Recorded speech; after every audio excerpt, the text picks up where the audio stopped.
Hi, my name is Gerhard Schwantner and welcome to Selling Power TV. Today we have an exciting interview with Steve Siebold, and he can teach us on how to be tough-minded and overcome adversity in any circumstances. Absolutely. Welcome, Steve. Thanks. Yeah, thank you. Thanks for having me on. How did you get into this? Well, I was a professional tennis player in the 1980s, and I had some success as a junior player, but when I got into the pros, I found that some days I was really mentally tough. I was very intense, very fierce as a competitor, but I'd have really great ups, and then I'd have some great wins, and then I would lose because I would let down emotionally, and I didn't understand why I was going up and down. My results were up and down. So I became really fascinated with this whole, psychological piece of performance. Started studying it just night and day, became obsessed with it, and eventually started coaching professional athletes, amateur athletes, and Olympic athletes in this concept. And I put a system together to help people learn how to be mentally tough. How did you figure out what you couldn't figure out? Well, I interviewed a lot of people. Interviewed professional athletes, all the people I was surrounded with my whole life since I was 6 years old. I was being groomed to be a professional tennis player by some of the best coaches in America. And so I had all these contacts with all these fantastic coaches, trainers, athletes, Olympians. So I had all the contacts, and I interviewed a lot of these people. I did surveys, I did interviews, I did phone interviews, in-person interviews, and I found out really, what the little things I was missing. And by the time I put it together, I was too old to go back on the tour, unfortunately. But I wasn't too old to coach people on how to do it. And that's really what I've been doing for the last 30 years. What is missing? Well, it's a big process. It's not just one little thing, but certainly we have about 200 tools in our system that we teach sales teams. So there's a lot of little things. It's not one major thing. It's not like I was missing one piece of it or anyone's missing one piece. It's a lot of little subtleties. It's almost like sales, as you know, Gerhard, where it's as you say, it's an art and it's a science. And really being a great athlete, especially emotionally or mentally, or a great performer mentally even in anything, is the same thing. It's an art and a science, and it's made up of a lot of subtleties. But when you put the subtleties together, you end up being with a really tough mindset that can go through walls. So let's say I'm a tennis player, and I'm on the court, and then we shift to sales. And I hit a serve, and it lands on the net.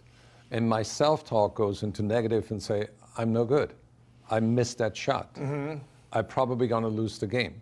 Right. Is that a kind of self-talk we're dealing with in tennis? With someone that's not experienced at all, a competitive player probably wouldn't do that, but if you're training someone to be at the top levels, playing under pressure, absolutely, that would be the self-talk piece is one of the tools. Right. What are you saying to yourself? How is that self-talk impacting? Is it helping you or hurting you? So you would basically, you're trained to ignore something like missing a first serve or missing really any shot. You're trained to just absolutely just ignore it and go on to the next shot, just the next point, like a robot almost, unemotionally attached to it. So what you're saying is you need to shift from emotional mode to action mode. Yes, absolutely. Yeah, to almost, in a sense, learn how to flip your emotions on and off like you're flipping a switch. For example, Jimmy Connors was a very mentally tough guy. You remember Jimmy Connors, right, of course.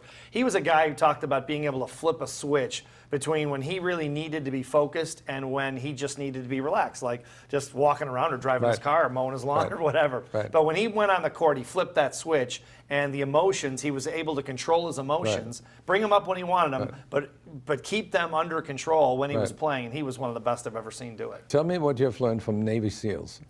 Well, I think probably to turn off emotion, especially because when they go into these situations, which the government puts them in, that are virtually impossible to come out alive, and they usually do come out alive, which is incredible. It's a testament to their skills, but I think the thing I've learned the most from them over the course of the years that we've been working with them is that they're just as skilled mentally and emotionally as they are physically, which is really saying something.